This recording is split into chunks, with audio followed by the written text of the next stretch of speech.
Vous avez parfaitement raison, Christine, parce que ça les dérange, forcément. On passe notre temps à expliquer qu'effectivement, preuve à l'appui, qu'à la France insoumise, il y a un problème dans le rapport avec la violence. On peut parler de Sébastien Delogu et d'autres, et que c'est un problème d'avoir un député de la France insoumise qui est un peu l'égérie d'un mouvement antifa, qui s'en prend de nombreuses fois, des militants du RN, des militants de droite, des militants de l'UNI, de la sphère un petit peu étudiante.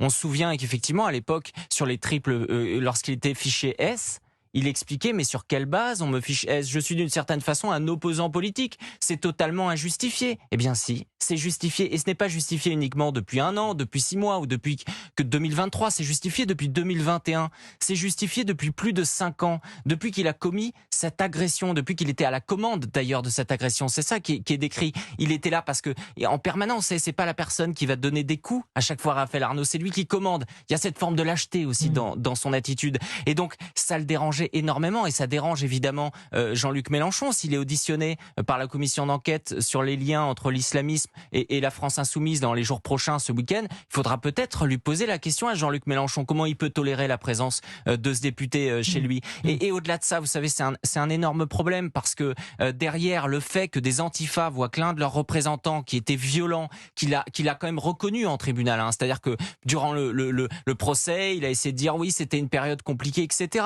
qu'ils se disent que cet homme violent peut être député, et qu'on se retrouve également avec son collaborateur. Alors Parce c'est que ça. Moi,